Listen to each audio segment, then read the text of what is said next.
Perkenalkan, nama saya Freya Adistia Pamungkasya dengan NIM 249644098 dari Prodi S1 Ilmu Komunikasi. Usia saya sekarang 19 tahun dan asal kota saya aslinya dari Riau, tapi sudah lama tinggal di Yogyakarta. Seandainya saya jadi pemimpin, kira-kira organisasi apa yang bakalan saya pilih? Sejujurnya saya sebenarnya nggak suka berorganisasi. Menurut saya organisasi itu bentuknya terlalu formal, kaku, ya pokoknya terlalu hierarkis lah. Organisasi yang seperti itulah yang bikin saya nggak cocok rasanya ada di organisasi. Saya lebih suka ada di komunitas daripada organisasi. Tapi karena di sini seandainya, jadi saya sih bakalan milih untuk jadi pemimpin di organisasi yang bergerak di bidang kesenian, terutama seni rupa. Karena emang minat saya ada di seni, terutama ya seni rupa itu. Nah, organisasi kesenian yang ada di Indonesia juga jujur susah dicari ya. Dikit banget, jarang banget. Sekalinya ada pun terlalu konvensional, jadi nggak cocok buat anak muda. Terutama saya, Gen Z. Nah, jadi nih, seandainya saya jadi pemimpin, saya juga berandai-andai nih pingin jadi pemimpin di organisasi seni rupa dan kreasi milik saya sendiri dengan nama Kreatif. Kreatif merupakan organisasi yang bergerak di bidang seni rupa dan kreasi bagi anak muda, terutama Gen Z yang punya minat di seni rupa di wilayah Yogyakarta. Organisasi ini bertujuan untuk meningkatkan minat, awareness, bahkan apresiasi seni rupa baik dari anggotanya sendiri maupun dari masyarakat. Berbasis online tanpa lokasi fisik tetap, namun tetap berdomisili di wilayah Jogja. Dengan jenis usaha berupa seni rupa kreatif dan produknya sendiri merupakan karya seni rupa itu sendiri. Mencakup seni murni seperti lukis dan pahat, terapan seperti kriya, dan kontemporer seperti seni instalasi. Visi dari saya sendiri sebagai pemimpin adalah saya ingin menjadikan Kreatif menjadi ruang kolaboratif bagi generasi muda untuk tumbuh, berekspresi, dan berkarya dalam seni rupa yang relevan dengan perkembangan zaman. Misi saya adalah, yang pertama, menyediakan ruang aman dan inklusif bagi anggota untuk mengekspresikan ide dan karya seni rupa tanpa adanya tekanan hierarki. Lalu yang kedua, mendorong pertumbuhan bersama melalui proses belajar, berbagi, dan kolaborasi antar anggota. Yang selanjutnya, mengembangkan kreativitas dan keterampilan seni rupa, baik konvensional maupun digital sesuai minat anggota. Menghadirkan karya seni yang dekat dengan realitas sosial generasi muda dan dapat diakses oleh masyarakat luas. Dan yang terakhir, membangun budaya apresiasi seni yang terbuka, relevan, dan tidak eksklusif. Proses memimpin saya sendiri yang paling pertama, saya harus bisa paham dengan tujuan dan nilai organisasi kreatif terlebih dahulu. Lalu saya harus bisa membangun komunikasi dengan anggota. Saya harus bisa menyusun sistem kerja yang fleksibel. Selanjutnya juga saya harus jadi contoh yang baik sebagai ketua dan bisa menjaga arah tujuan organisasi.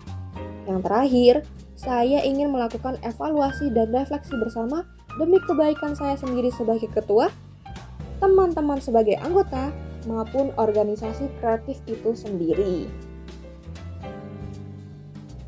Proses menjelaskan visi misi saya sebagai pemimpin ke anggota, gimana tuh kira-kira? Pertama-tama, saya harus bisa menyampaikan visi dan misi dengan bahasa yang sederhana, nggak bertele-tele, dan to the point. Karena saya sendiri sebagai Gen Z, saya nggak suka banget dengar penjelasan yang bertele-tele. Padahal pembahasannya itu sepenting visi dan misi. Jadi ini perlu untuk dilakukan. Selanjutnya, mengaitkan visi misi dengan minat anggota. Lalu, menggunakan komunikasi dua arah. Yang keempat, harus bisa menerjemahkan visi misi ke dalam kegiatan nyata. Jadi nggak cuma ngomong doang. Dan yang terakhir, saya harus bisa jadi teladan dalam sikap dan konsistensi bagi anggota-anggota saya.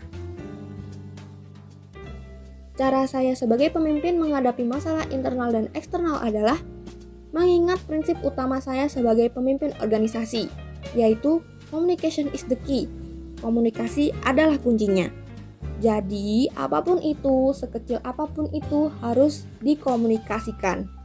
Kalau ada masalah di internal, misalnya ada miskom atau beda pendapat, ya solusinya kita harus diskusi. Dengerin pendapat mereka masing-masing, lalu cari jalan tengah sama-sama. Kalau di masalah eksternal, kurang lebih juga sama. Kalau ada masalah kayak tiba-tiba Medpart batalin kerjasama dadakan, saya harus dengan cepat bereaksi dan bersikap adaptif. Lalu mencari jalan keluar alternatif bareng-bareng sama yang lainnya. Jadi nggak bisa cuma saya seorang aja. Gaya kepemimpinan yang saya ingin terapkan sendiri, jujur aja saya tipe orang yang laissez-faire banget. Saya tipe orang yang nyantai, jadi selama yang lainnya udah paham tugas mereka masing-masing, ya saya bakal biarin mereka. Saya nggak suka ngontrol-ngontrol mereka kayak harus nyuruh-nyuruh, kamu harusnya gini, kamu harusnya gitu. Saya paling nggak bisa banget yang kayak gitu. Tapi karena ini konteksnya sekelas organisasi, nggak bisa dong dilepas gitu aja.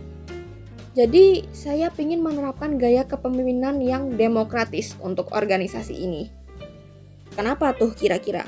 Karena gaya kepemimpinan demokratis ini gaya yang membaur dengan anggotanya. Lagi, saya nggak suka sama sistem organisasi yang hierarkis. Jadi dengan menerapkan gaya kepemimpinan ini, saya ingin organisasi itu nggak seperti organisasi yang lainnya. Jadi tidak punya semacam pembatas karena adanya perbedaan jabatan. Contohnya nih, ketika anggota sedang kesusahan, butuh bantuan kepada saya. Cuma biasanya kan di situasi ini kan rasanya canggung. Nah, saya sebagai pemimpin yang demokratis harus jadi orang yang rutin ngecekin anggota-anggota saya. Ada yang perlu dibantu nggak? Kalau kesusahan langsung bilang ya, gitu. Jadi enak juga di mereka. Saling mengerti dan membaur lah intinya. Nah, kalau organisasi butuh mengambil keputusan, kira-kira saya sebagai pemimpin gimana cara saya bakal ngambil keputusan? Yang pasti, keputusan itu harus diambil dari diskusi bareng-bareng.